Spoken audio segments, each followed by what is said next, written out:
Thanksgiving football feast. We thought about it. It's the turkey and the gravy and the rolls, and we thought we'd have Thanksgiving football feast, the best of the NFL. Thanksgiving for many people is the best holiday. You don't have the pressure of buying presents.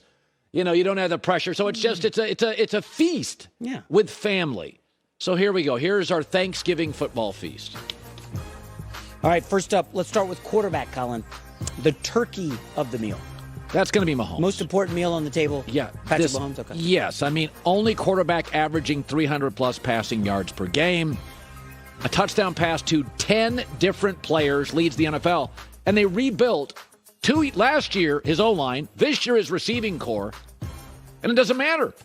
Like, they're literally rebuilding the offense the last 2 years, and he remains the turkey of Thanksgiving. Okay, so the running back of Thanksgiving, they're saying this is the mashed potatoes. Are you a mashed potatoes kind of guy? Yeah, absolutely. Okay. Throw a little garlic in there. Derrick Henry.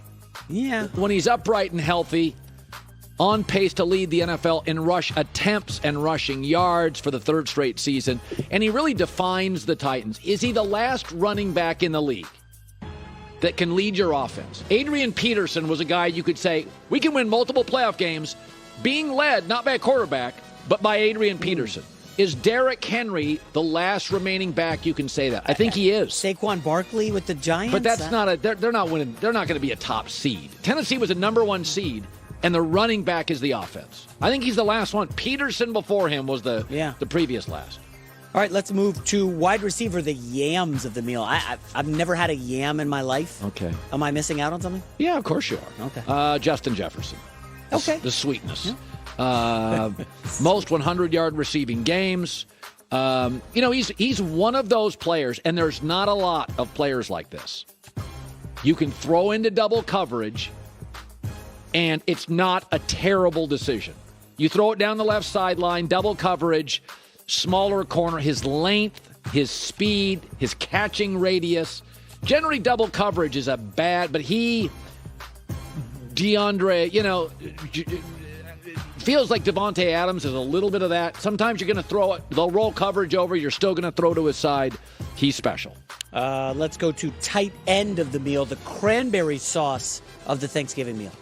Not every team, not everybody loves cranberry sauce. Not every team has a special player at this position. Most don't. Travis Kelce. Yes. Do you know Patrick Mahomes' passer rating when throwing to Kelce is 135.7? Highest in the NFL. And this is also amazing.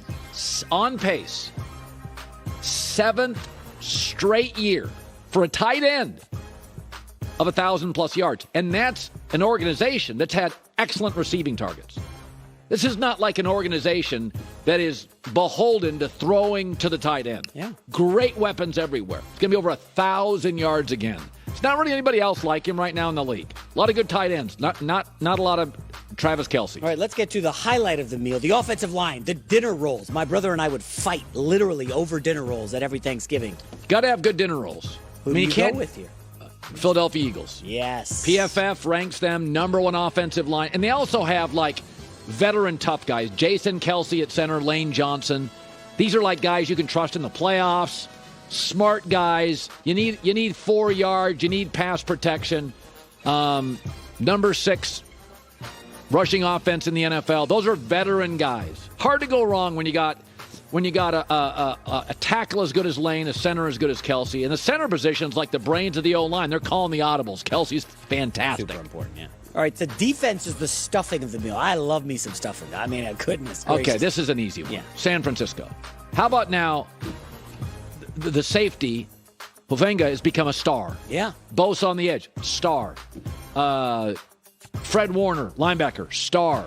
Ward, the tight end, the corner they got from Kansas City, star. Every unit stars. Playmakers. Fred Warner's got to be the best linebacker in football. Am I wrong? He's certainly up His there. range is insane. Yeah. Sideline to sideline guy. So number one total defense. Only team holding opponents under 300 yards a game. Now, they had a bad second half against Kansas City. That's about the worst half they've had this year.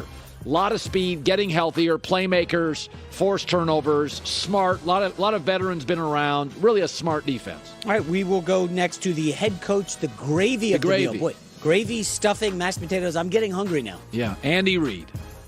I mean, literally, it's 25 consecutive wins in November and December. They trade Tyreek Hill. That would have been a punitive loss to almost any offense. Nope, number 1 seed. And we said before the season, they'll be as productive. They just won't score quite as quickly, and yet they remain a team that can score very quickly. And the other thing about Reid, they've won the last 6 games they've trailed at half. That's unheard of. Great stat. In this league, the trail at half. I mean, there's coaches out there that are 40-4 leading at halftime. So they have the ability to win with a lead, win trailing with little time. Nobody else quite like Andy Reid and the Chiefs. And we'll wrap up with the fans, the pumpkin pie of the Thanksgiving meal. COVID, for a year we didn't have fans. Yeah. It was not good. Let's give the Eagles. They don't always have perspective, but they're 5-0 on the road this year. What a backhanded 9-1. You know what? They're involved. They're engaged. They're involved. And they've had to overcome a terrible reputation. Snowball Santa, all that stuff. That's right. You know what? Good people care about their team. Buffalo's a close second. Oh, yeah. I almost went Buffalo this morning just because they got shovels and they were digging out their players so they could go to Detroit. Hi, everybody. Thanks for watching. Subscribe here to get the latest from the show. Also, be sure to check out more of the best clips from The Herd or go watch a few segments from other shows on FS1.